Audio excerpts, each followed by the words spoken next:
Hey there, everybody. I got to make sure that I'm looking into the camera here. It's tough when you got two screens. I've got Jeff Timmons on the line with us here today, and he's got his magic 8 ball hanging from his neck.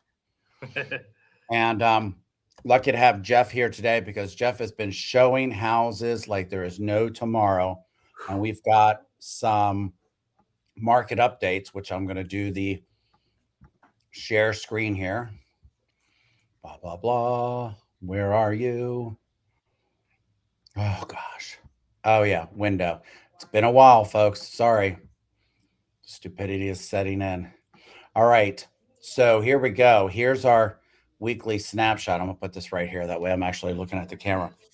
So I wanted to kind of get your take on some of this because you're like, I'm a statistician. I look at this stuff every day. You're in the field every day showing buyers houses and everything. I'm in the field, not as much.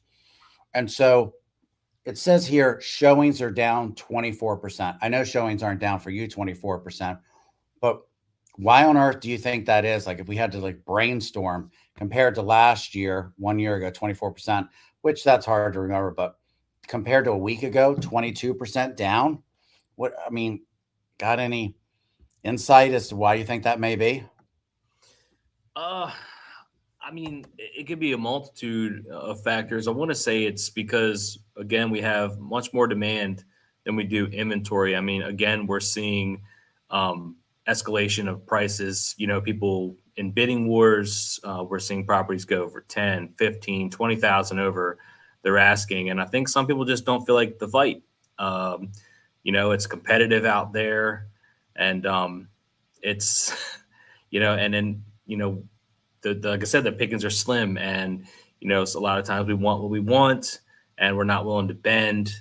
And I think you're just seeing, it's definitely just an intense time to be, looking at houses for sure. I mean, it's always a good time to own a house. It's just very intense out there, very competitive. Excuse me. And I think you hit it on the head there, and I've highlighted. Hopefully, it's showing up for everybody. Click on this and see. It's not letting me release my thing. Yeah. So the median price is up 6.5% since last year. Luckily, since last week, it hasn't gone up at all. That's a relief. But 6.5%, I mean, with housing prices going up like this, it is becoming more and more difficult for people to buy. I think people have this image in their head that they can buy what they thought they could buy 2 years ago, and that's the same price. But probably in the last 2 years, we've seen this median list price go up 40 or $50,000. That's just the median, of course. But I mean, housing prices continue to go up, and I think you hit it on the head when you said like you got to get in somewhere. You gotta just do it eventually. Um, you may not get your dream house on the first time out. I mean, my first house was a 2 bedroom, 2 bath condo. And you're in your second home, right? Yes, sir. I sure am. And what was your first home? Just like bedrooms, bathrooms, price, whatever you want to share. It it was a 2 bedroom, 1.5 bathroom house, and none of the bedrooms had closets in them. And this was 10 years ago, and it was very much a buyer's market then. I mean, this house had been on the market for 4 months, and I think I paid $165,000 for it at the time. But it was completely dated. Nothing was renovated. It was so oddly, laid out. But it was my starter home, and with equity, I was able to renovate some of it, make it more modern, more likable to the current market and the current palette. And I was able to move up to another home that suited my family needs because my family had grown as well in that time. And so I was able to do that. Now, is my house now my dream home? Probably not. I would say no, but I'm very grateful for it. And I understand the value in just, accruing that equity. It's going to pay dividends in the end. And how long did you live in that first house? I lived in that house for 7.5 years before And do you mind if I ask how much you sold it for, roughly? Would you ever remember? 240,000.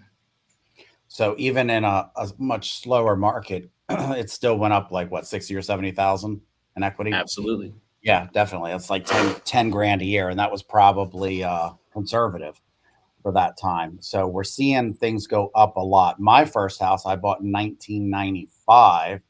For those of you old enough to even remember that that existed, there's something there is something before the year 2000.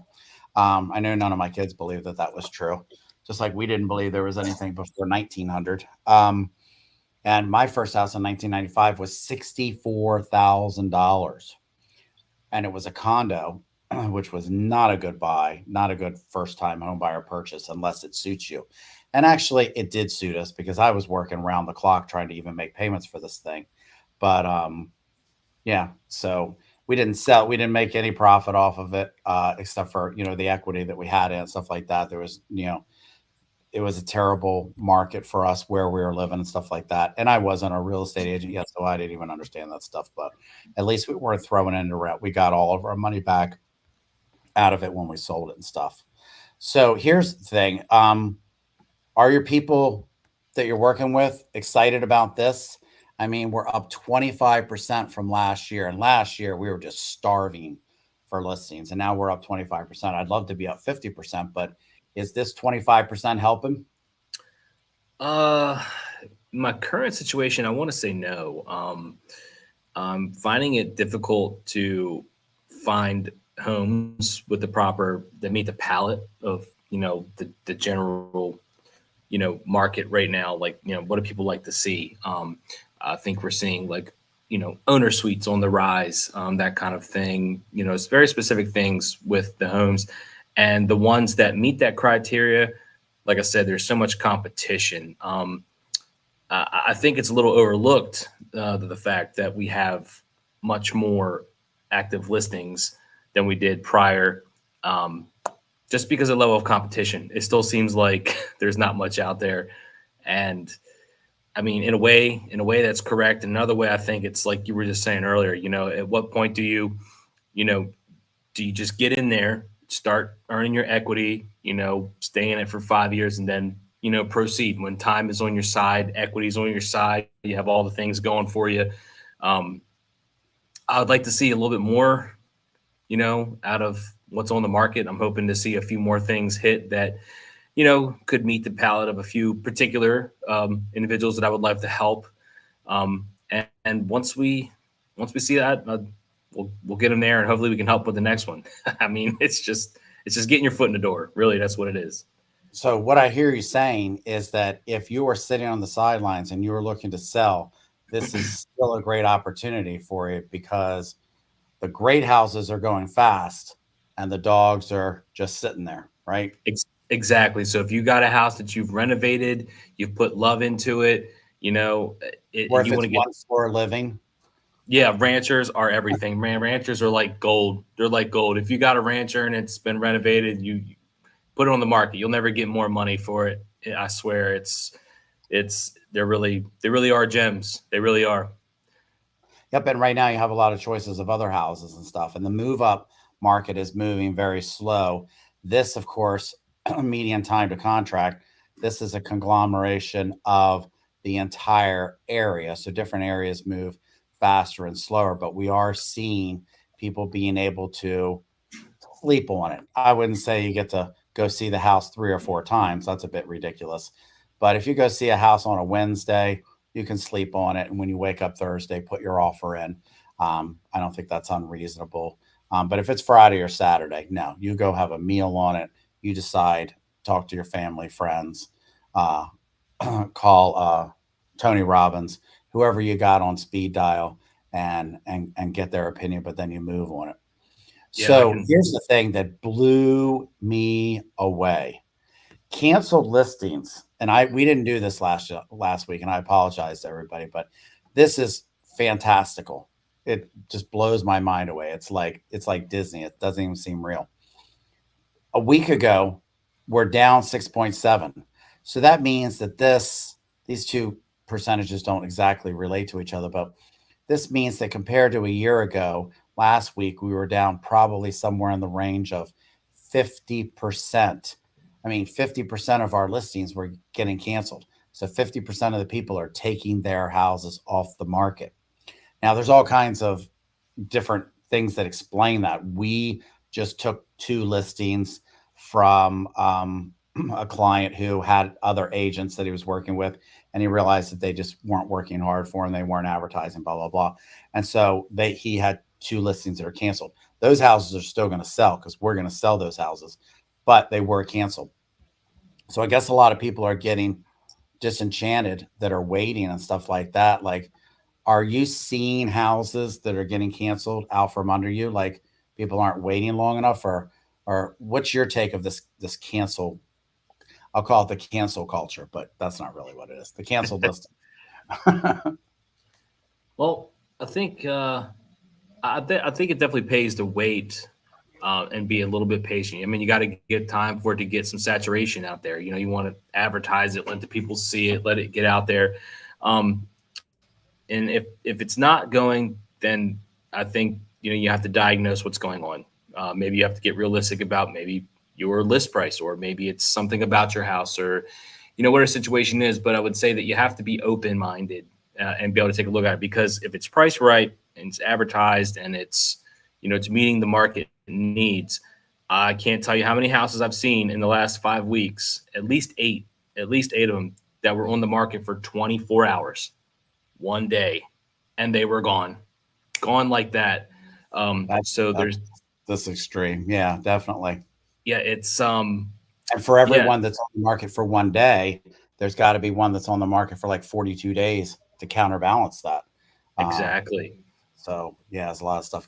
So let me ask you this, and I apologize, I didn't prep you for this.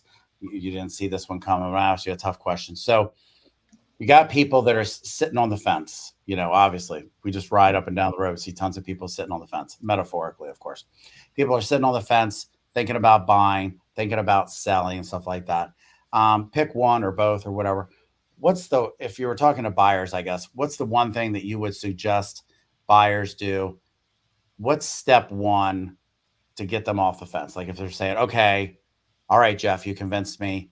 I'll do this. What's the number one thing that they should do to get moving in the right direction?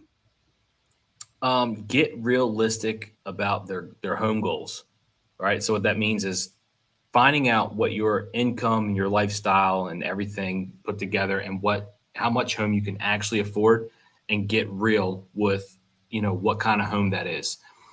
You don't want to find yourself getting let down because you gave yourself you wanted to have a champagne taste and a beer budget. I know it's not very very flattering analogy, but essentially that's what it is. You don't want to have your hopes up for something that's beyond your realm, and then get let down. I would say look at especially your first home. Look at your first home as a resource. It's a place you can call home, and let it work for you in time. Let it become an asset that you use to step up to your goal, your dream home, that champagne home that you always wanted. I think it's just getting very real about that right off the bat helps you stay, grounded, stay focused, stay driven in the process.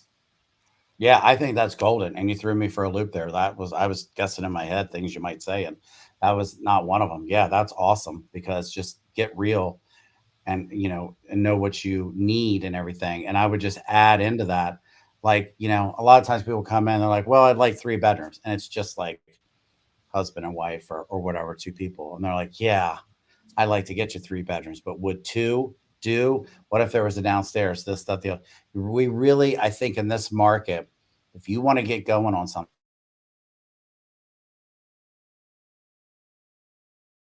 to your forever needs, we're looking at the next 5 years.